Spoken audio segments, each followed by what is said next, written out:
Hi, it's John and welcome to the channel. Hope you're having a great day. Tuesday, June 10th, 6:19 a.m. I've got my big blue mug of coffee. Hope you're having an awesome day today.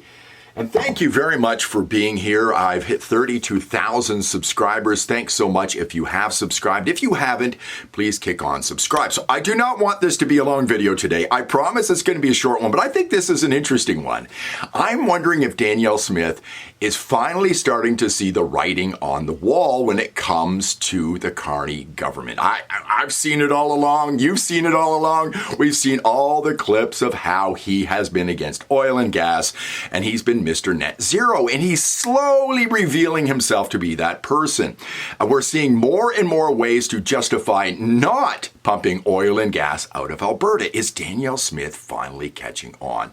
Stories popped up in the last 24 hours. Actually popped up on the weekend, but it kind of popped up in the National Post over the last 24 hours on the latest thing that's going to get in the way of oil production in Alberta. Of course, we've got all those things I call outs, all those excuses, all the ways the Carney government can justify not building pipelines. Carney wraps it up in a word: consensus. We will not impose a project on a province. We need consensus behind these projects, and we need the participation of Indigenous peoples. Pardon me if we've been here before, but at the bottom of these layers that are slowly being built not to have pipelines here, there's a very chilling effect at the bottom. I wonder if Danielle Smith is starting to see. I'm wondering if she's starting to think she should be leading the independence movement in Alberta, because she talks about doing the best for Albertans.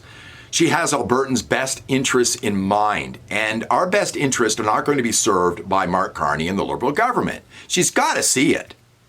And there's another thing that's popped up over the last 24 to 36 hours, which we'll get to in just a moment. And Carney's been very smart about this. I think I've mentioned before that he doesn't have to look like the bad guy here. We need a consensus. Quebec and BC say no pipeline, not my fault. The same thing with the Aboriginals. He talks about decarbonized oil. He brought that up. A decarbonized barrel of oil. Other countries won't trade with Canada if we don't decarbonize our oil. And if we can't do that, why build a pipeline, right? There's the Vashi Capellas thing, which I mentioned yesterday, which I'm starting to see. Oil companies are doing just fine. They're pumping more oil. They're making more money. Why aren't you spending money on social services, Danielle Smith? Demonize Danielle Smith. Demonize the oil companies. They're doing fine. Why build a pipeline? We got lots of money. Everything's just great. And of course, there's the narrative that pipelines aren't at full capacity. Stephen Guilbeault said that.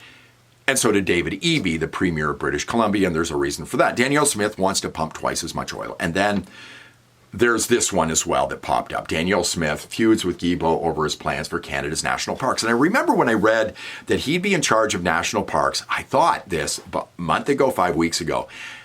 There's a reason for this, and I never mentioned it here on the channel, and I should have, that I thought that he'd put a barrier up all the way around Alberta so we can't get our oil out of here by putting national parks in the way.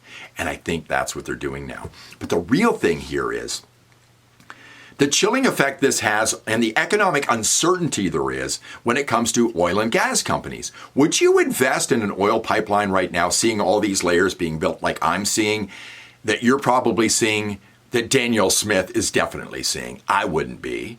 There's no investor right now in an Energy East pipeline, for instance. They backed out years ago when it got canceled by the Trudeau government. So things aren't any better today than they were January 6th when Justin Trudeau resigned as the leader of the Liberal Party. And pardon my bad photoshopping here, but this is kind of what I see happening and how I see the border around Alberta being created by national parks so we can't put a pipeline through. Here you go. Here's my map. Tell me what you think in the comments. I'd love to hear from you. Please give me a thumbs up, subscribe to the channel, ring the bell for notifications, on to 33,000 subscribers, and I will see you in the next one.